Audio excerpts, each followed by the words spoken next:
आज का क्लास हमारा इंग्लिश ग्रामर का क्लास है। तो इंग्लिश ग्रामर में हम लोग पढ़ेंगे टेंस। टेंस क्या है और टेंस के कितने प्रकार हैं, उसमें ट्रांसलेशन कैसे कैसे बनाते हैं, वो सब आज हम लोग पढ़ेंगे। तो हम लोग का आज का क्लास है टेंस का। तो टेंस मीन्स काल होता है हिंदी में, और टेंस 3 प्रकार के होते हैं। पहला है प्रेजेंट टेंस, दूसरा पास्ट टेंस, तीसरा फ्यूचर टेंस। तो प्रेजेंट टेंस में भी 4 पार्ट्स होते हैं। प्रेजेंट टेंस का या पास्ट टेंस का और फ्यूचर टेंस तीनों का 4 पार्ट्स होता है, मतलब टोटल ऐसे हम लोग 12 टेंस पढ़ेंगे इसमें। तो पहला है प्रेजेंट टेंस। तो प्रेजेंट टेंस के भी 4 प्रकार होते हैं, 4 काइंड्स होते हैं। पहला प्रेजेंट इंडेफिनिट टेंस, दूसरा प्रेजेंट कंटिन्यूअस टेंस, तीसरा प्रेजेंट परफेक्ट टेंस और चौथा है प्रेजेंट परफेक्ट कंटिन्यूअस टेंस। तो पहला हम लोग ये पढ़ेंगे प्रेजेंट इंडेफिनिट टेंस क्या होता है, कैसे उसमें ट्रांसलेशन बनाते हैं। तो हम लोग सीखते हैं अभी। प्रेजेंट टेंस का पहला टॉपिक हमारा है प्रेजेंट इंडेफिनिट टेंस। तो प्रेजेंट इंडेफिनिट टेंस में किस प्रकार के ट्रांसलेशन आते हैं, उसको कैसे कैसे बनाते हैं हम लोग जानेंगे।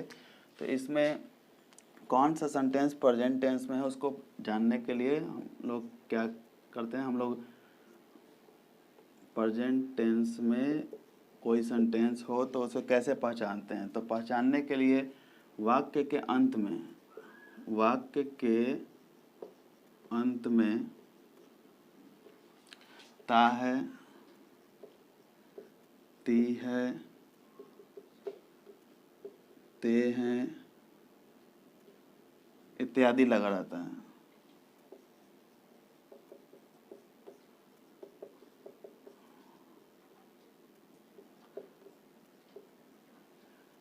प्रेजेंट इंडेफिनिट टेंस को पहचानने के लिए उसमें वाक्य के अंत में ता है, ती है, ते हैं इत्यादि लगा रहता है। जैसे रमेश खाता है, सीता खाना पकाती है, मैं बाजार जाता हूँ, हम लोग क्रिकेट खेलते हैं, तुम फुटबॉल खेलते हो, सीता गाना गाती है, तुम गीत गाते हो। इस तरह का ता है, ती है प्रेजेंट इंडेफिनिट टेंस में आता है।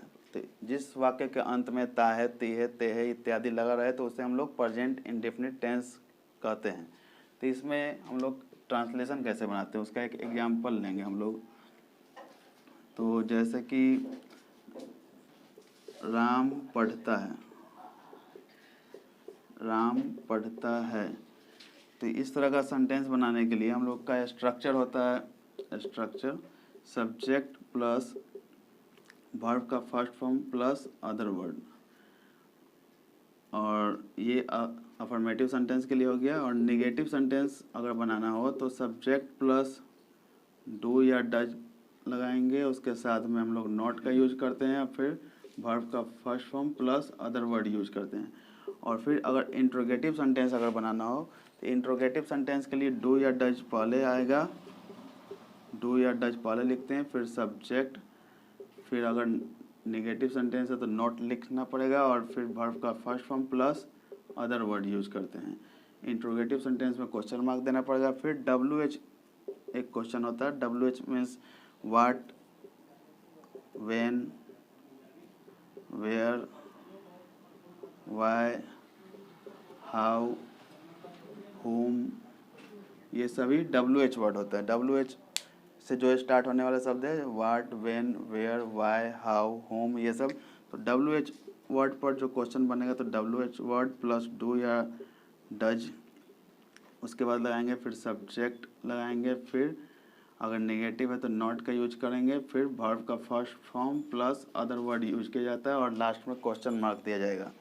तो इस तरह का सेंटेंस हम लोग को बनाने के लिए, जैसे राम पढ़ता है तो इसमें लिखेंगे राम रीड्स। और अगर सब्जेक्ट अगर थर्ड पर्सन सिंगुलर नंबर में रहे, जैसे ही, सी, इट या नेम, तो वर्ब में हम लोग को यहाँ पर एस या ई एस लगाते हैं। तो इसमें हम लोग नोट में लिख लेंगे, जैसे अगर हम लोग को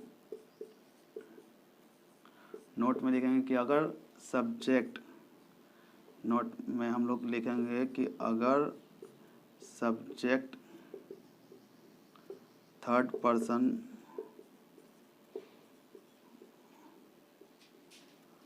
पर्सन में हो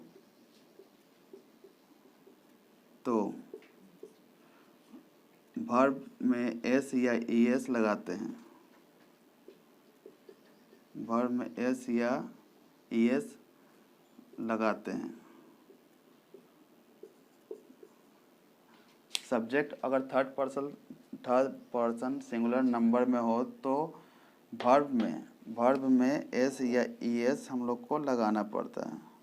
जैसे कि राम पढ़ता है तो राम रीड्स, सीता खाना बनाती है तो सीता कुक्स फूड। तो जैसा कि हम लोगों ने बताया कि थर्ड पर्सन सिंगुलर नंबर में वर्ब में एस या एस लगता है, तो उसी का एक एग्जांपल जैसे सीता पढ़ती है तो सीता रीड्स, रीड में एस लगाते हैं। थर्ड पर्सन के रूप में रहेगा ही, सी, इट या कोई भी नेम, तो वर्ब के साथ एस लगाना पड़ता है। उसी प्रकार से अगर रहेगा मैं जाता हूँ तो इसमें ये हमारा थर्ड पर्सन में नहीं है तो इसका हम लोग लिखेंगे आई गो। लेकिन अगर रहेगा वह जाता है, वह जाता है, तो ये हमारा थर्ड पर्सन सिंगुलर नंबर में है, वह का हो गया ही, और ही के साथ गो में ई एस लगाएंगे, ही गोज मतलब वह जाता है। तो इस तरह से हम लोग ट्रांसलेशन बनाते हैं। अगला एग्जाम्पल हम लोग लेते हैं। अगला एग्जाम्पल हम लोग का है जैसे कि राम फुटबॉल खेलता है। राम फुटबॉल खेलता है, तो इसका हम लोग कैसे बनाएंगे? तो इसका हो गया Ram plays football.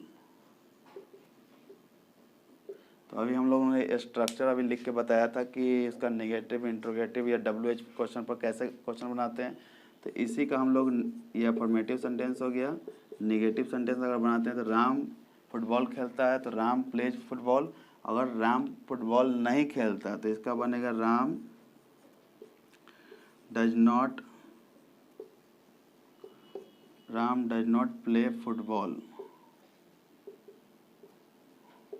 Negative sentence होगा तो यहाँ पर हम लोग को डज नॉट लगाना पड़ता है, जैसा कि हम लोग ने स्ट्रक्चर में पढ़ा था। तो और डज नॉट में यहाँ ई एस आ गया तो यहाँ का जो एस है वो हट जाएगा, यहाँ पर एस नहीं लगाएंगे, उसमें डू के साथ ई एस लग गया तो डज नॉट हो गया। तो Ram does not play football, ये हो गया हम लोग का नेगेटिव सेंटेंस।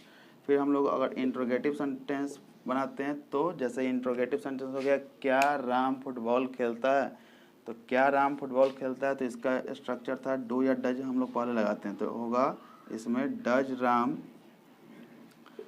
Play football.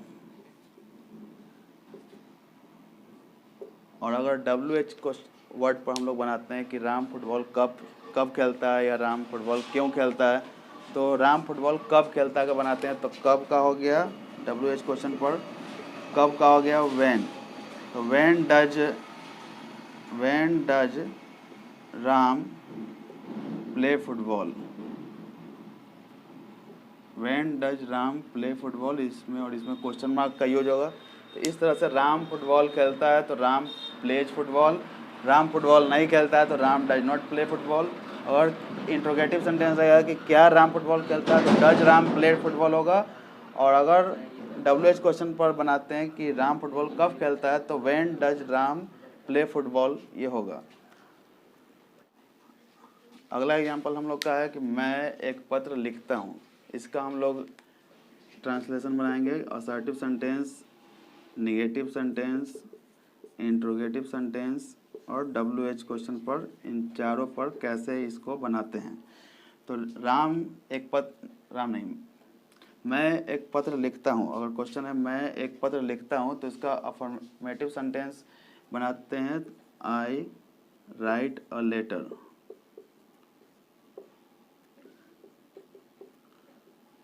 बनाने में अगर दिक्कत हो तो स्ट्रक्चर को देख कर समझ कर बनाएंगे। तो आई राइट अ लेटर हो गया मैं एक पत्र लिखता हूँ का। अगर नेगेटिव क्वेश्चन अगर इसका बनाना हो मैं एक पत्र नहीं लिखता हूँ तो होगा I do not write a letter, I do not write a letter. और इसका अगर हम लोग नेगेटिव इंट्रोगेटिव सेंटेंस बनाएंगे तो इंट्रोगेटिव में डू पहले आ जाएगा तो होगा do I write a letter, do I write a letter, मतलब क्या मैं एक पत्र लिखता हूँ। अगर इसी क्वेश्चन का WH क्वेश्चन पर बनाते हैं, WH वर्ड में, जैसे मैं पत्र कब लिखता हूँ, क्यों लिखता हूँ। अगर मैं क्वेश्चन रहेगा मैं पत्र क्यों लिखता हूँ या किसे लिखता हूँ या कब लिखता हूँ। अगर कब कहीं बनाते हैं तो व्हेन, WH वर्ड में यहाँ व्हेन, वाई, वेयर कुछ भी लिख सकते हैं। तो when do I write a letter, इस तरह से हम लोग, मैं एक पत्र लिखता हूँ तो इसका 4 टाइप से सेंटेंस बनाया गया कि मैं एक पत्र लिखता हूँ तो I write a letter, negative हो जाएगा। मैं एक पत्र नहीं लिखता हूँ तो I do not write a letter. क्या मैं एक पत्र लिखता हूँ तो do I write a letter. अगर WH क्वेश्चन पर होगा तो मैं पत्र कब लिखता हूँ तो when do I write a letter. इसमें हम लोग क्वेश्चन मार्क देंगे इन दोनों में। तो इस तरह का सेंटेंस इस तरह से हम लोग बनाते हैं। अगला टॉपिक प्रेजेंट इंडेफिनिट टेंस में हमारा है use of how to. How to का यूज हम लोग कहाँ पर करते हैं। तो हाउ टू का यूज हम लोग, जैसे मुझे खाना पकाना आता है, या मुझे मछली पकड़ना आता है, मैं मछली पकड़ना जानता हूँ। या अगर क्वेश्चन है जैसे मैं एक पत्र लिखना जानता हूँ, मैं एक पत्र लिखना जानता हूँ, तो मतलब पत्र कैसे लिखा जाता है वो मैं जानता हूँ। तो कैसे लिखा जाता है इसलिए वहाँ पर वो हाउ टू का यूज़ किया जाता है। तो मैं एक पत्र लिखना जानता हूँ मतलब हो गया आई नो, तो मैं जानता हूँ, आई नो। तो मैं जानता हूँ, क्या जानता हूँ, तो एक पत्र लिखना जानता हूँ। तो I know how to write a letter, मैं एक पत्र लिखना जानता हूँ मतलब पत्र कैसे लिखा जाता है वो जानता हूँ। तो कैसे लिखा जाता है इसलिए यहाँ पर हाउ टू का यूज होता है। I know how to write a letter. तो उसी प्रकार से अगर है कि मैं खाना बनाना जानता हूँ या सीता खाना बनाना जानती है, तो सीता खाना बनाना जानती है, सीता खाना बनाना जानती है। तो सीता नो, यहाँ थर्ड पर्सन सिंगुलर नंबर में, तो सीता नो के जगह पर नोज हो जाएगा, वर्ब में एस लगाते हैं। तो Sita knows how to cook food, तो Sita know how to cook food मतलब सीता खाना बनाना जानती है, मतलब खाना कैसे बनाया जाता है सीता अच्छी तरह से जानती है। Sita know how to cook food. अगर क्वेश्चन है कि मैं या तुम चाय बनाना जानते हो, तुम चाय बनाना जानते हो, तो you know how to prepare tea, मतलब चाय कैसे बनाया जाता है वो तुम अच्छी तरह से जानते हो। तुम चाय बनाना जानते हो मतलब यू नो, तुम जानते हो, क्या जानते हो, तो तुम नो कि मतलब तुम चाय कैसे बनाया जाता है वो अच्छी तरह से जानते हो। तो इसलिए you know how to prepare tea का यूज किया जाता है। तो हाउ टू का यूज किस तरह से किया जाता है हम लोगों ने पढ़ लिया। तो इस तरह का नॉलेजेबल वीडियो पढ़ने के लिए और या देखने के लिए हमारे चैनल को लाइक, सब्सक्राइब और शेयर करते रहें। धन्यवाद।